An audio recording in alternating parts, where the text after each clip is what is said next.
Hace siglos, la diosa Astarte cruzó el Mediterráneo hasta la isla de Ibiza para transformarse en Tanit.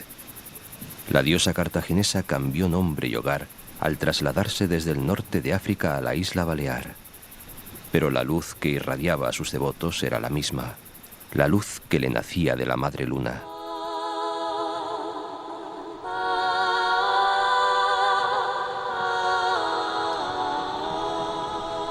Tanit y sus hermanas lunares han oficiado en los Olimpos de las grandes civilizaciones que surcaron el Mare Nostrum, tejiendo el rico manto de nuestra cultura.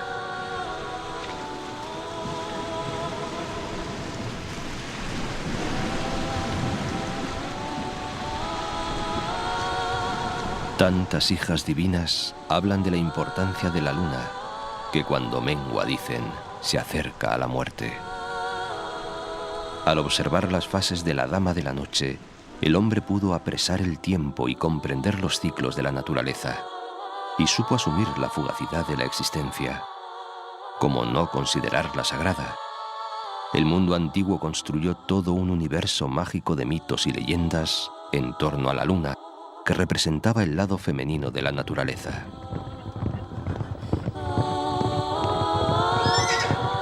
Hicieron de ella la gran madre creadora junto al Padre Sol.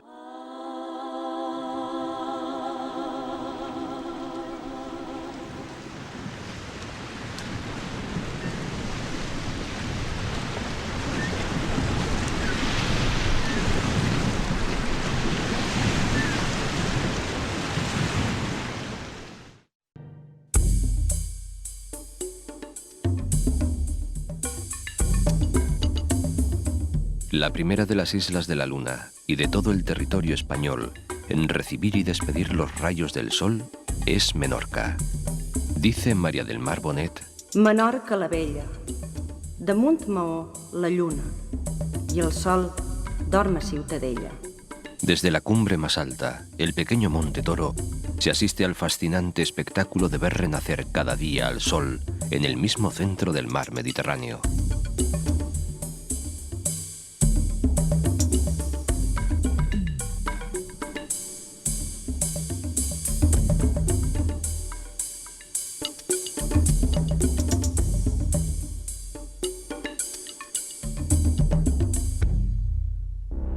En derredor se extiende esta isla menor, quizás la isla central del mundo que cantara Homero.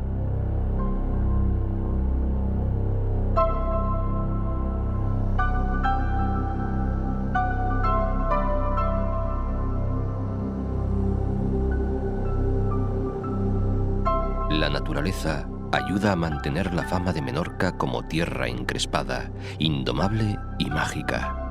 Dicen que los vientos de la tramontana son capaces de alborotar las mentes y transformar las conductas. Aunque, como decía Pere Xerxa, els que hem nascut de la mà tenim per pàtria una barca.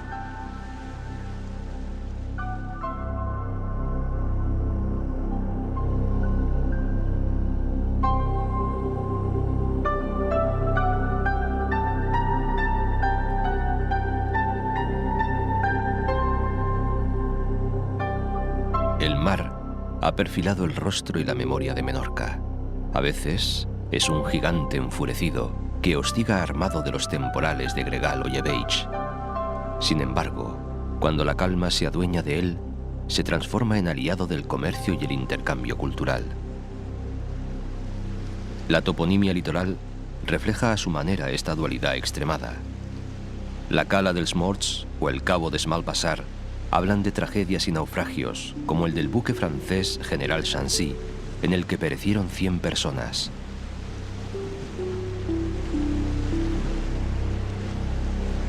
Otros paisajes, en cambio, expresan la generosidad del mar, con nombres que evocan propicios parajes para la pesca, como Sapesquera o Descompte.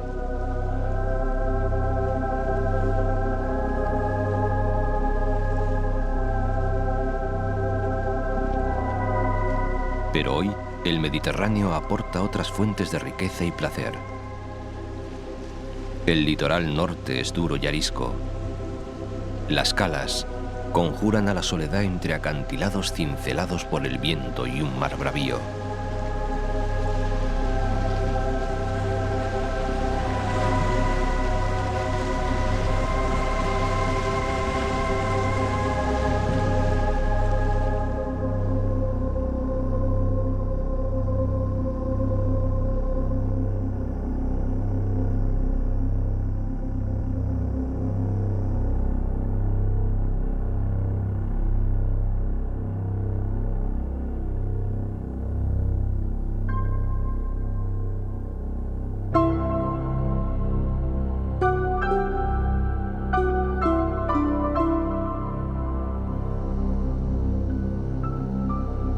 En la costa sur, por el contrario, sosegadas playas de arena fina y blanca se dibujan en el corazón de calas de ensueño.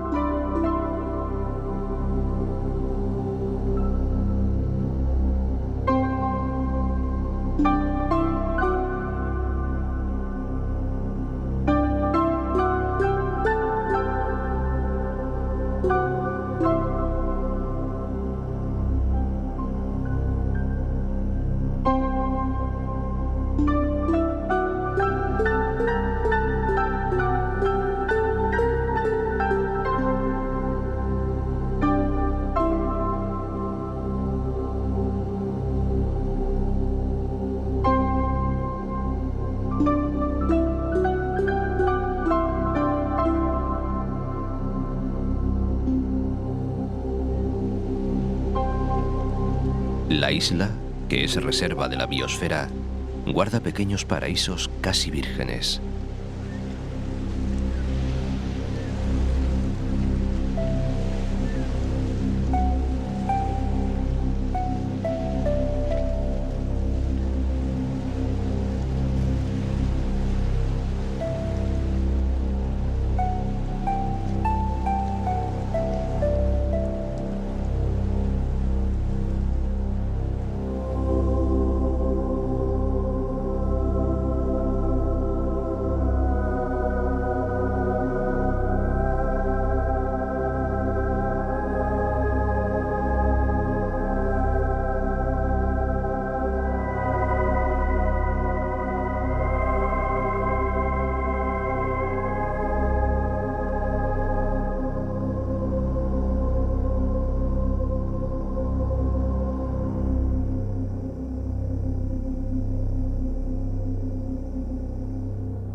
Y un importante patrimonio cultural único, un magnífico museo arqueológico al aire libre conformado por taulas, navetas y talayots.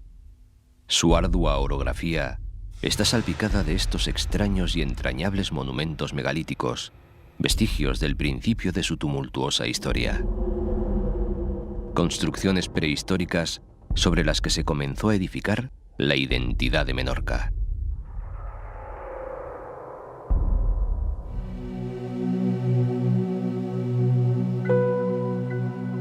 Los que saben recomiendan llegar a la capital por mar, como hicieron y aún hacen los viajeros de espíritu romántico. La recompensa es soberbia. Desde la embocadura de la ría salen al encuentro las casas de Mahón, asomadas al acantilado bajo las ruinas del castillo de San Felipe, y los imponentes murallones del fuerte prisión de la Mola.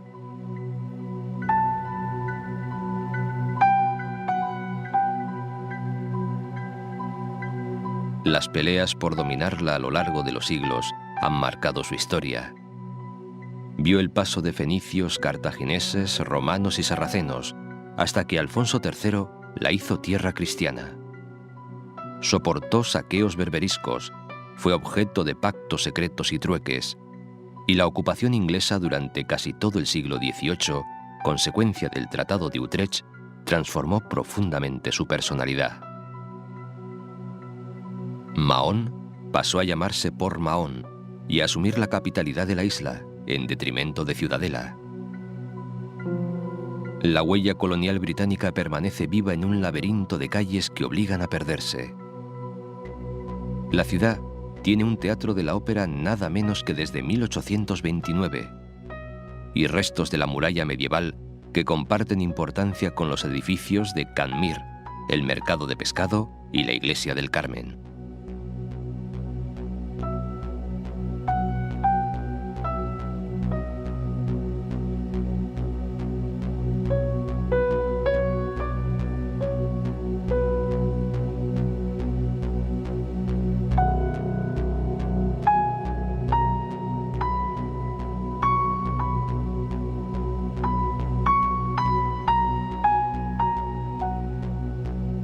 A los pies de Mahón, por el barrio de Baixamar, se encuentran los puertos mercante y deportivo y los tinglados de otras instalaciones náuticas. Puerto admirado por Barbarroja, soñado por Andrea Doria, punto de partida y refugio de importantes flotas de guerra. Baixamar es el gran punto de encuentro, el espacio reservado para la diversión, sobre todo cuando es la luna quien manda. Se asegura que The Golden Farm, que se levanta majestuosa junto al puerto, pero en la otra banda, fue testigo de los amores de Lord Nelson y Lady Hamilton. Del puerto de Mahón decía Josep Pla: podría tratarse de un paisaje en miniatura del sur de Inglaterra. Es un paisaje ordenado no según la geometría, sino según una gracia natural y holgada, aprovechando los accidentes del terreno.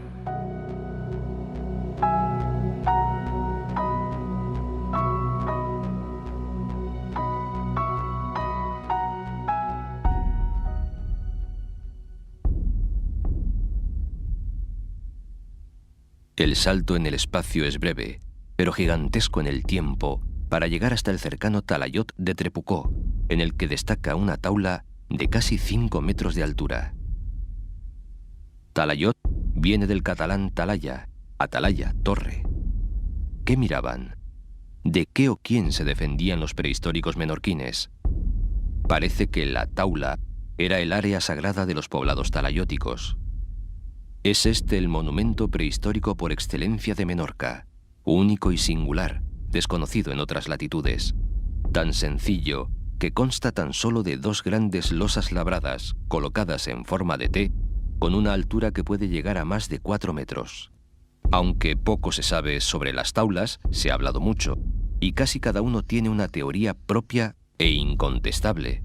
Seguro que fue algún poeta quien aventuró que estas piedras enormes que se clavan en la tierra son realmente enormes amarres que fijan la isla al fondo del mar, evitando que la arrastren las olas.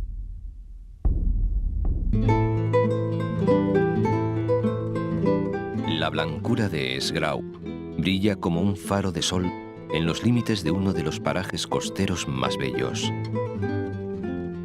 El agua y la roca han firmado un armisticio para crear juntas el Parque Natural de la Albufera. La playa se extiende como una frontera entre las aguas salobres de la laguna y las saladas que llegan del Mediterráneo a través del canal de Sagola.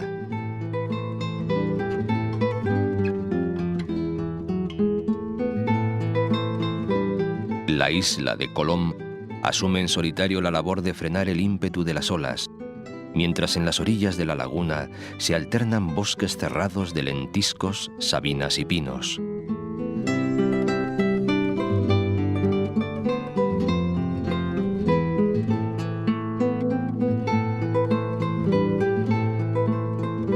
El faro del Cap Favarich limita la bahía y los islotes de Adaya, abandonados como sus antiguas salinas.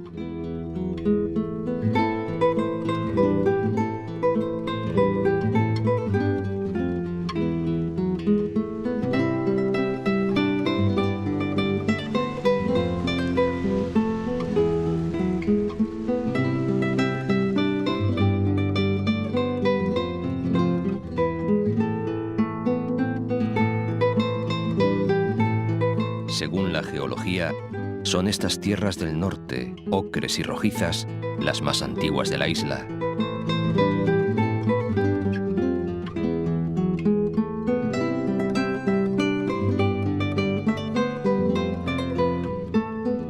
Pero se han rejuvenecido con unas gotas de glamour turístico y se nutren cada día con una buena ración de caldereta de langosta para recibir a la mucha gente importante que hasta aquí se acerca.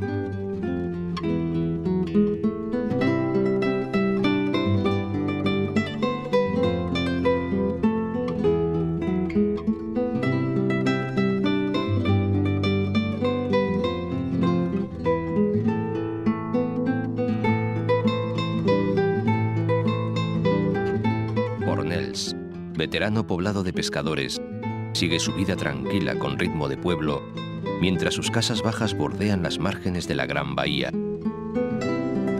Una torre, aún vigilante, otea el espigón rocoso y desolado del Cabo de Caballería.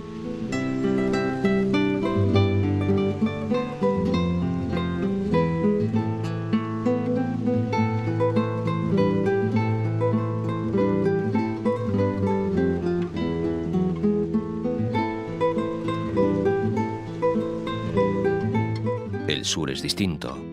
Playas y calas acogen modernas urbanizaciones y ocultan viejos secretos del mar.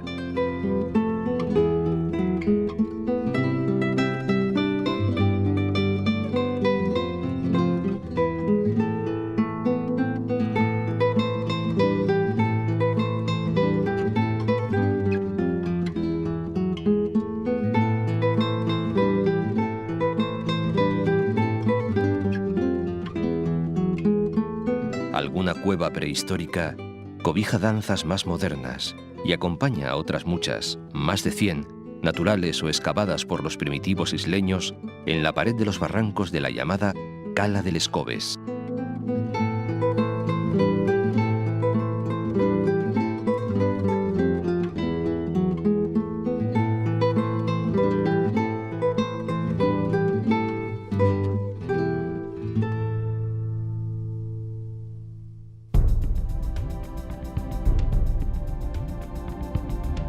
Camino de Ciudadela, en el extremo oriental de la isla, el interior se presenta como un territorio abrupto en el que brillan prados y se ondulan las colinas verdeadas por la humedad del Mediterráneo.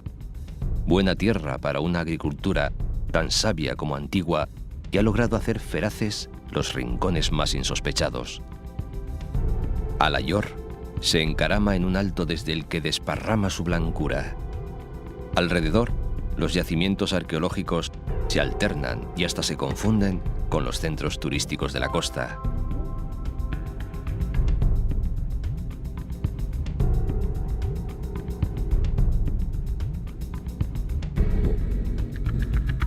Ferreríes, este viejo camino capitalino que aún conserva el nombre de Real, discurre junto a la iglesia de San Bartomeu.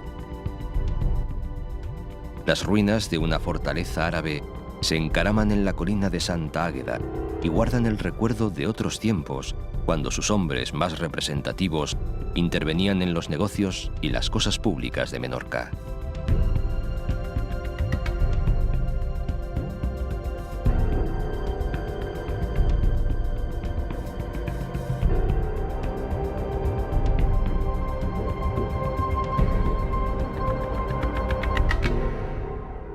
A orillas del Monte Toro, el punto más elevado de Menorca y privilegiado mirador de amaneceres, se levanta Mercadal.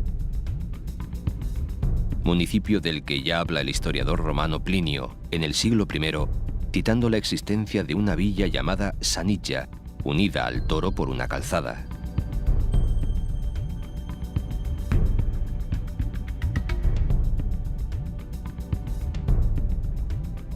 Los más de 200 talayots que salpican la isla hablan de un pasado de más de 4000 años. En las inmediaciones de Ciudadela se levantan los de Santa Mónica o Torre Yafuada.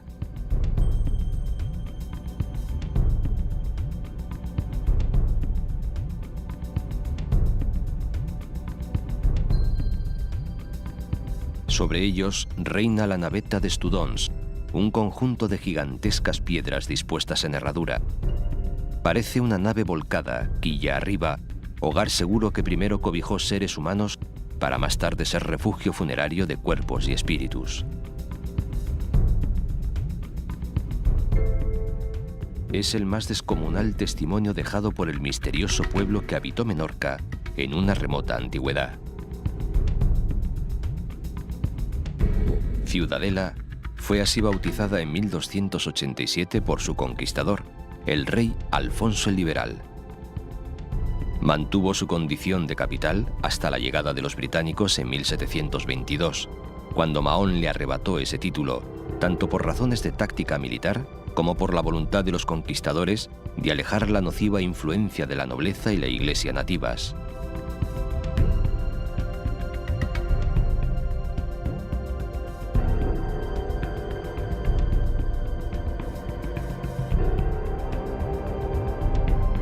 El obelisco de Marés viene a simbolizar el espíritu y la historia de la ciudad. Se alza en la plaza de Sborn para recordar a los caídos en su defensa frente a los ataques del Imperio turco por el año 1558.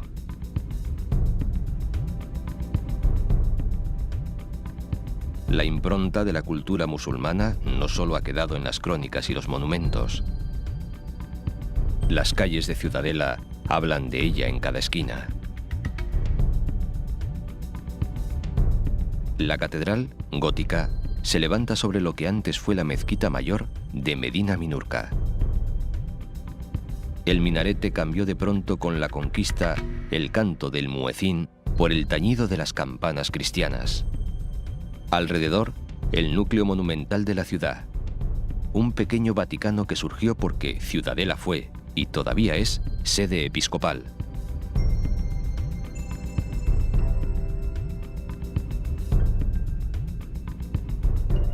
Y junto al poder eclesiástico, el nobiliario, que se hace presente en palacios y mansiones. La aristocrática discreción de las calles principales contrasta con el bullicioso tránsito de los adoradores del sol, que abarrotan las plazas del Carrer y Ses Voltes. En Ciudadela celebran cada año el Saqueig, una fiesta que recuerda un momento triste, la prisión larga y terrible en Constantinopla de los cautivos secuestrados durante un ataque de la Armada turca. Y vecinos y forasteros disfrutan con los juegos ecuestres que recuerdan un antiguo origen. Hombres y caballerías compiten en esta ciudad de traza medieval que, como toda la isla, se asoma sin desconfianza al Mediterráneo. És la Menorca de Antoni Taltabull. Filla d'una mà aventurera, bessona de la fúria i de la calma, platja oberta a l'esperança.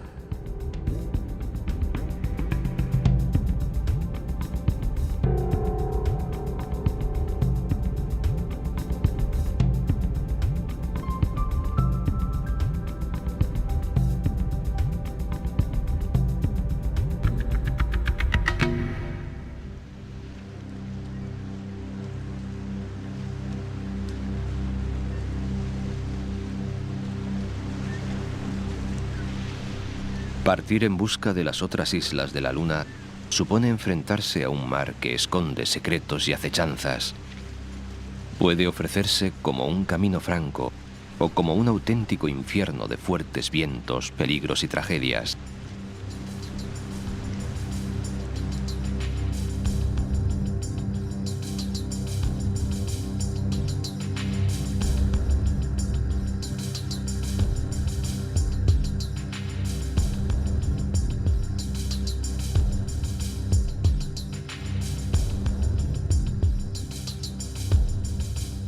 Cuentan las crónicas que ser enviado como vigía a este castillo era incluso peor que la condena a galeras.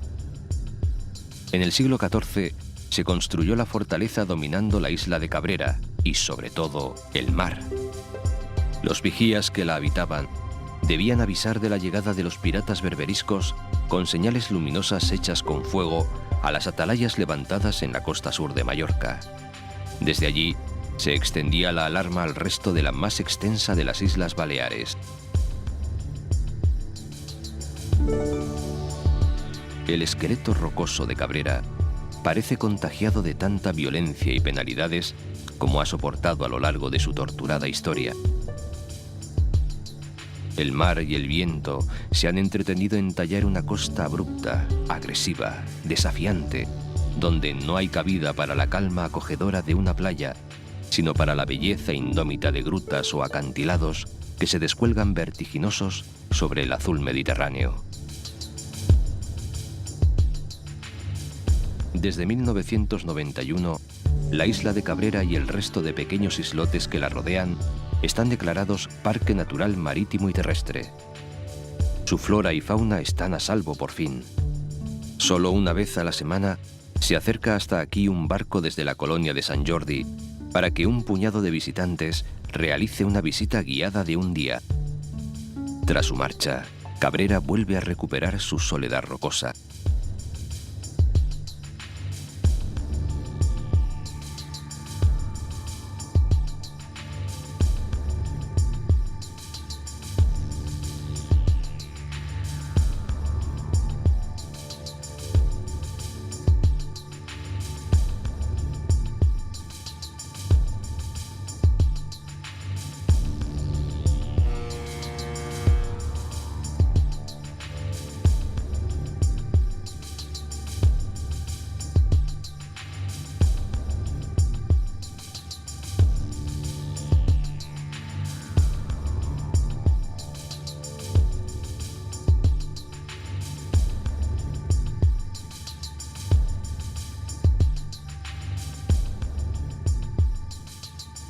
Decía el poeta Felip Courtoy en 1918: A Eivissa, petit bocí de la terra catalana, que arrencà la tramuntana i enmig de la mà florí.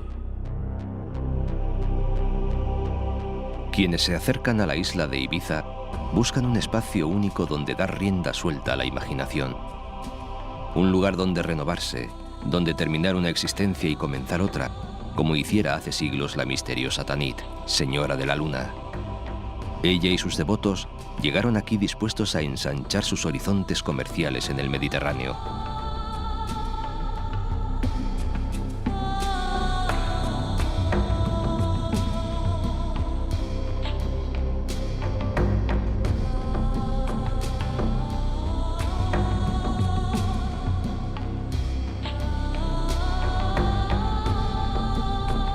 Antes ya habían visitado Ibiza los griegos.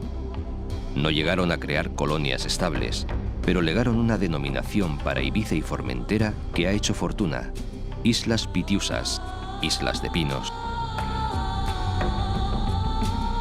Los fenicios, allá por el año 654 a.C., fundaron Ibsm. La levantaron en lo alto de un monte que flanqueaba un gran puerto natural. A su espalda se extendía una fértil tierra con abundante agua. En ella obtenían los alimentos para abastecer a la que acabaría convirtiéndose en una de las urbes más prósperas y populosas de la época. No muy lejos, organizaron unas grandes salinas, de las que obtendrían la materia prima necesaria para una próspera industria de salazón de pescado. Pero la isla era para aquellos fenicios algo más trascendente que un mero enclave comercial. A principios del siglo XX, dos arqueólogos, padre e hijo, lanzaron la hipótesis de que en la necrópolis del Puig des Molins podía haber unos 100.000 muertos. Y para cuadrar las cuentas de tanto enterramiento, argumentaron que entre los ricos de Cartago se había puesto de moda hacerse enterrar en Ibiza. Pronto se diluyó la teoría, pero dejó prendida la sospecha de que eran muchas las personas que preferían venir a morir aquí. Lo que sí es cierto es que las 4.000 tumbas excavadas en la necrópolis del Puig des Molins hablan de una tierra sagrada donde estos hombres y mujeres del pasado querían ser enterrados bajo la advocación de su diosa Tanit, deidad del amor y la fertilidad, pero también de la oscuridad y la muerte.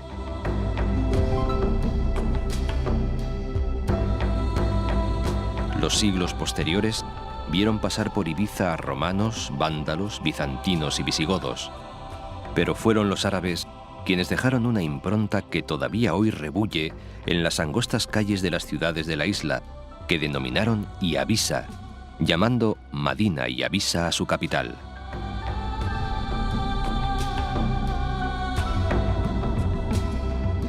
Desde la conquista a manos del reino catalán en 1235, casi con toda seguridad, la mayor metamorfosis vivida por Ibiza se produjo con el boom turístico de la década de 1960. Aquella tierra avara, que solo invitaba a la emigración, se ha convertido en espacio de acogida que recibe gentes de los 4 puntos cardinales.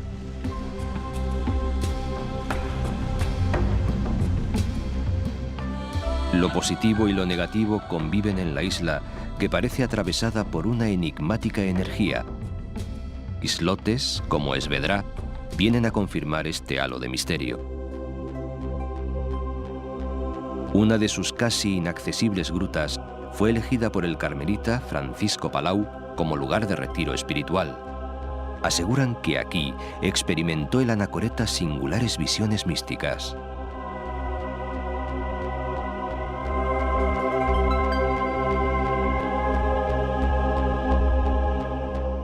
Sus 385 metros de altura sobre el mar y sus muros verticales parecen coronar una imponente catedral gótica sumergida.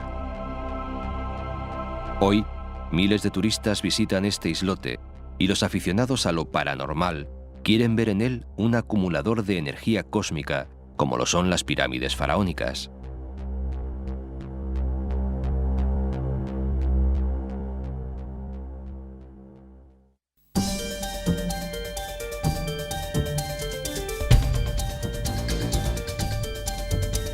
Desde lo más alto es como mejor se puede contemplar la monumentalidad de las murallas de la capital.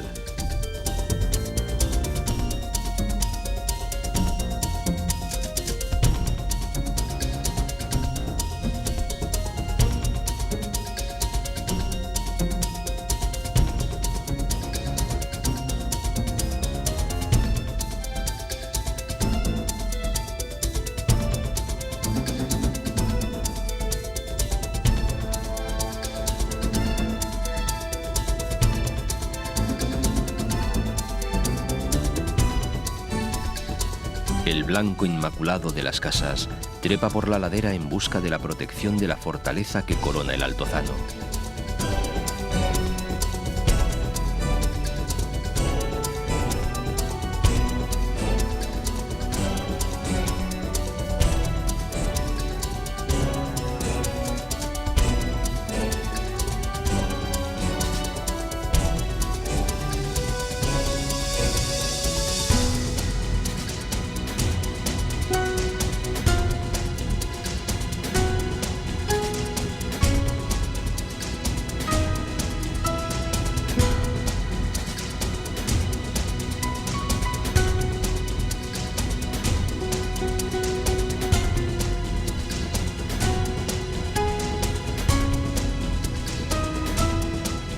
Los que conocen la ciudad recomiendan que nada más poner el pie en ella se visite la parte antigua, Dalt Vila.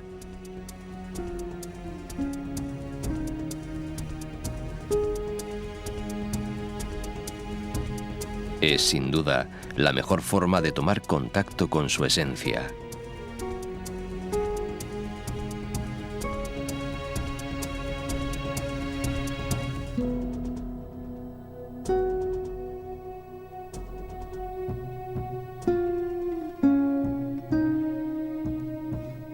Callejear por aquí es viajar también en el tiempo.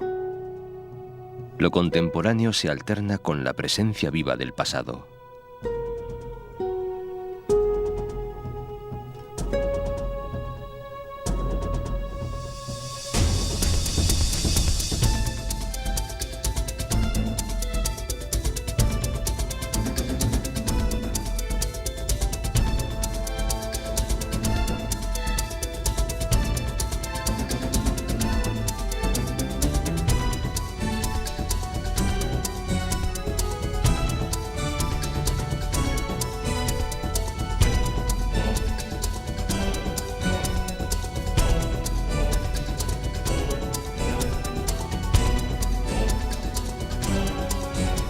El legado de los adeptos a la paz y el amor sigue presente en los abigarrados mercadillos que se perpetúan como si la vida hubiese quedado detenida.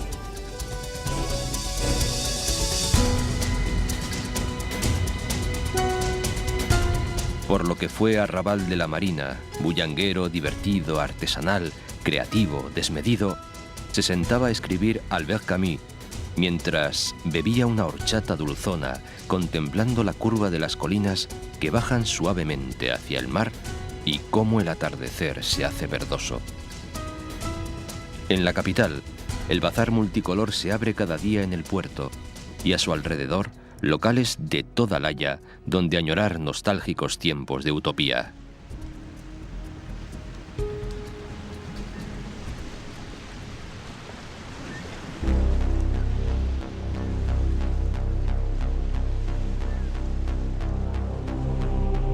La agitada Ibiza cosmopolita y la plácida realidad rural son solo algunos de los latidos de la vida en esta tierra insular, que es en sí misma un universo propio, el ibicenco. Ibicencas son sus blancas casas. Ibicenca, la moda tradicional o la moderna del viste como quieras. Ibicenca, la gastronomía mediterránea. Ibicencos, los paisajes, las tierras de labor, la música y el sentir. En la Isla Blanca, todo es diferente a todo.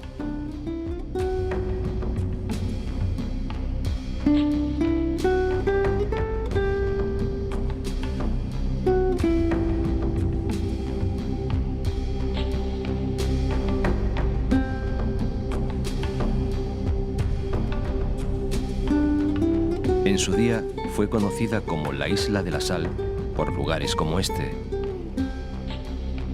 Ses Salines es hoy un territorio de flamencos, halcones y águilas. Antaño fue un importante emporio del que salía la principal riqueza de Ibiza. Y existe una historia larga, casi legendaria, que recuerda el duro trabajo de los saliners, cuando en la hora fuerte del sol hacían un alto en las labores del campo para amontonar la sal en los estanques.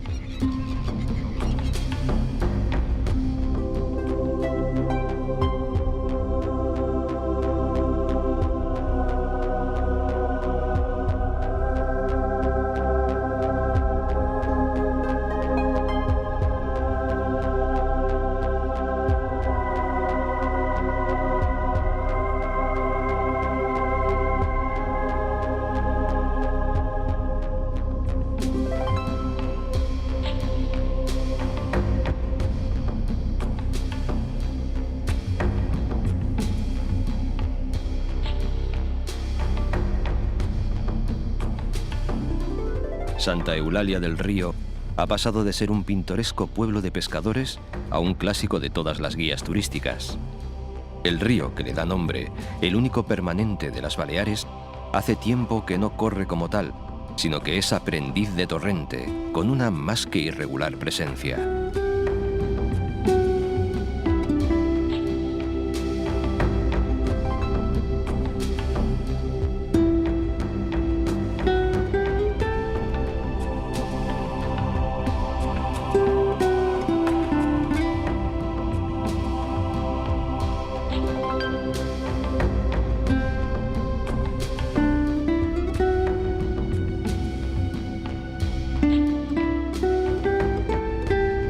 Pero no es menor la belleza de tantos otros lugares, cercanos, íntimos, a la vera de ese camino de oro que forman una retahíla interminable de playas.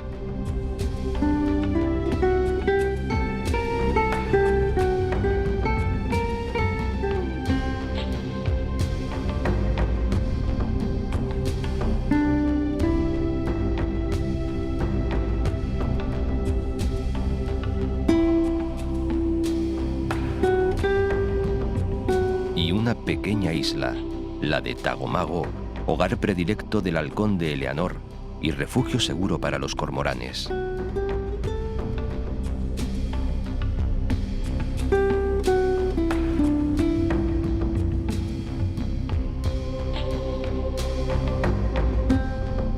Al margen de todos los tópicos que por la isla surgen como sin querer, porque la vida misma lleva a ellos y se empecina en hacerlos realidad, existe una Ibiza más íntima, que sobrevive arrinconada y protegida en el norte montañoso, el Amunt, algo así como los Altos.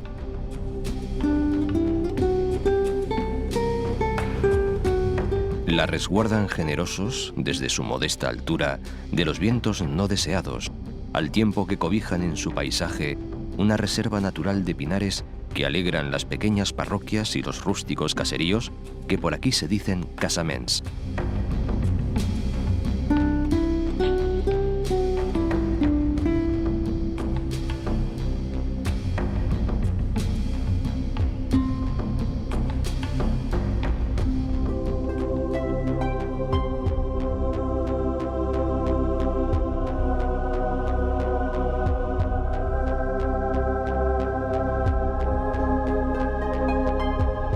Entre campos secos y pinares verdes, pueblos pequeños y tranquilos, pese a que hasta ellos llegan los incansables turistas, que siempre son bienvenidos.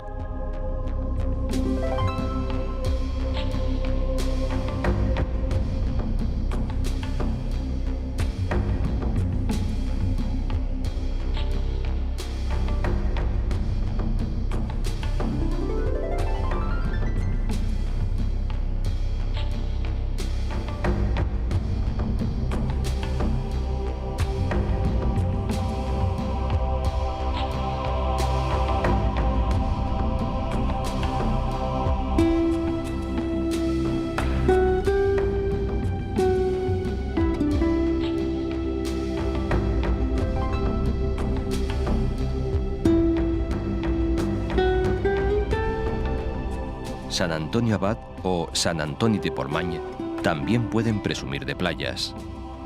Y sus noches no son menos atractivas y bulliciosas. Existe una leyenda que cuenta cómo el héroe cartaginés Aníbal nació aquí, en la Illa Conillera, y una historia cierta que habla de la importancia de su puerto, al que los romanos llamaron Portus Magnus.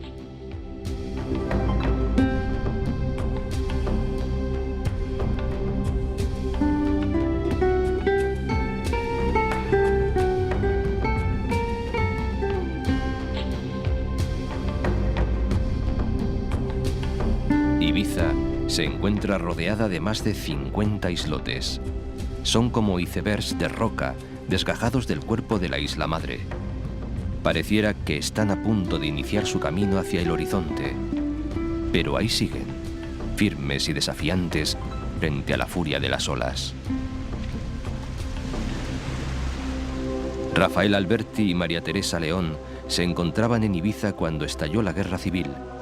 Pese a que su estancia fue tan solo de 5 semanas, la isla quedó reflejada para siempre en su obra. Isla de amor, escúchame antes de que te vayas. Antes, ya que has venido, de que escapes de nuevo. Concédeme la gracia de aclarar los perfiles del canto que a mi lengua le queda aún, poniéndoles azul y afilada delgadez de contornos que suben cuando al alba renace sin rubores, feliz y enteramente desnuda de las olas.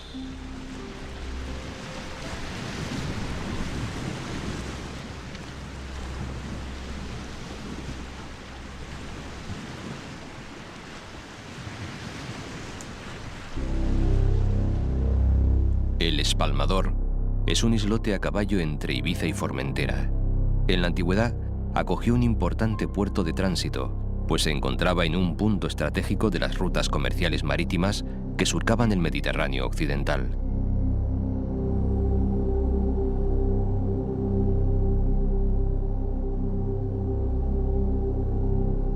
El paisaje de Formentera cautiva por rotundo y auténtico. Nada aquí es desmesurado, salvo la belleza y la calma que envuelven la isla.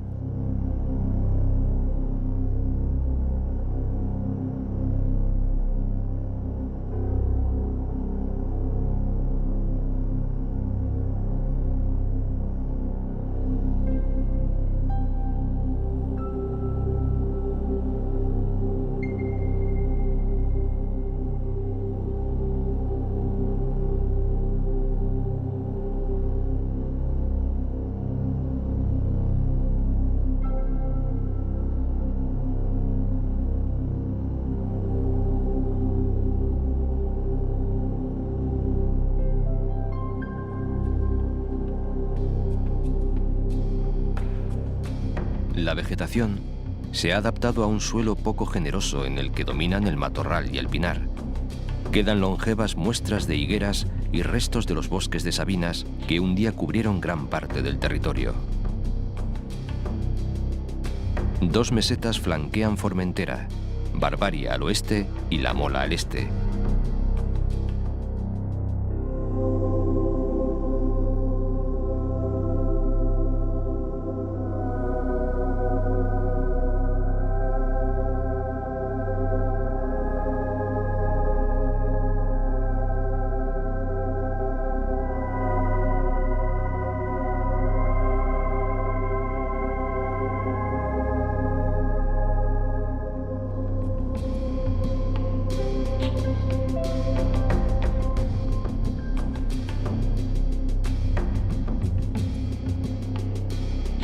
Al norte, junto a la costa, lagunas litorales y bahías, donde se ubicaron unas antaño importantes salinas.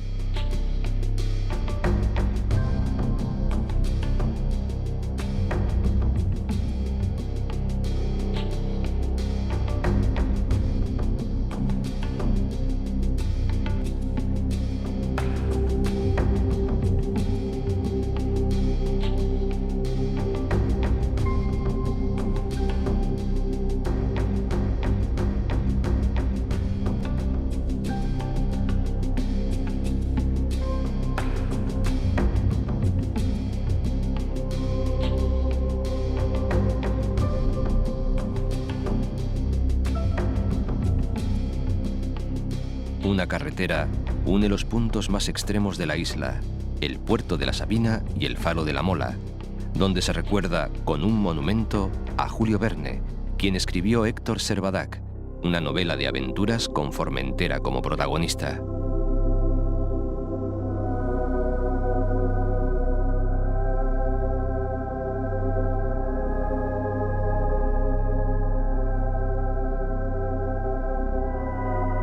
La vida nunca ha sido fácil en la más pequeña y meridional de las Baleares. Solo la tenacidad de sus habitantes logró arrancar a la tierra cosechas de cereales, vid, almendra, algarrobo o higos. Tan precaria economía familiar se apoyaba también en la ganadería de ovejas, cabras y cerdos y la pesca de bajura. Pero no era suficiente, y muchos, sobre todo los más jóvenes, se veían obligados a emigrar a América, mientras otros trabajaban de temporeros en las salinas. Pero los hombres se han empeñado en vivir en Formentera desde hace más de 4000 años. Su historia ha ido pareja a la de su hermana Pitiusa. La conquistaron los catalanes en 1235, pero desde la segunda mitad del siglo XIV, la isla fue a lo largo de 3 siglos tierra de nadie. Tras sucesivas invasiones y algún intento fallido de repoblamiento, los ibicencos lo hicieron en el año 1697. Hoy, la Sabina es el centro comercial. A su pequeño puerto llegan los barcos de Ibiza y Palma, el único modo de arribar a la isla.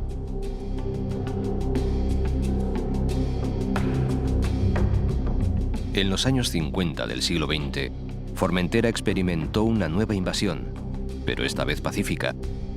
Por aquí aparecieron miles de jóvenes en busca de una nueva Ítaca donde saciar su sed de experimentar y conocer.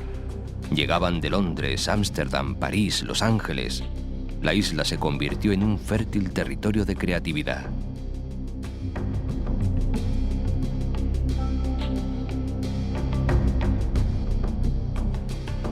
Y hay quien piensa que ya lo había sido antes para Julio Verne, quien, como es su costumbre, describe la isla de forma desbordante en su Héctor Servadac. Pero no es así. El ilustre fabulador nunca anduvo, salvo en su imaginación, por estas latitudes. Su invención es un viaje extraordinario. Un grupo de personas vaga por el espacio después de la colisión entre un cometa y la Tierra. Formentera y el Mediterráneo Balear forman parte de un nuevo satélite.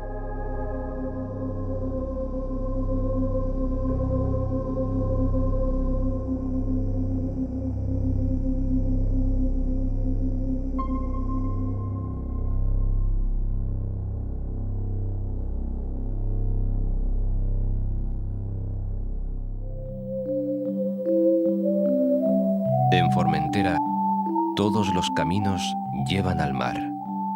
Todos los caminos son el mar. En su libro La isla, publicado en 1974, el poeta y novelista Emilio Sola escribió: Yo soñé Formentera como una isla de infinitos puentes extendidos, de infinitas escalas hacia el cielo. Quiero dormir, sin nadie al lado que me vele el sueño, morir dormido.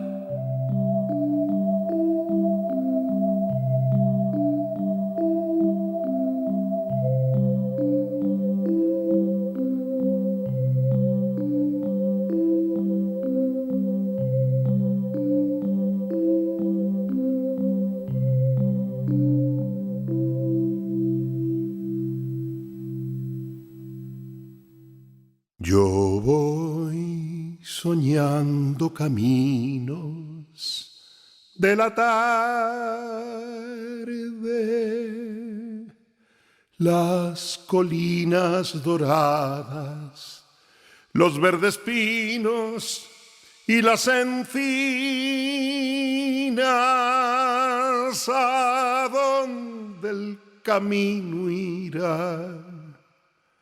¿A dónde el camino irá? Yo voy cantando viajero a lo largo del sendero, La tarde cayendo está, la tarde cayendo está.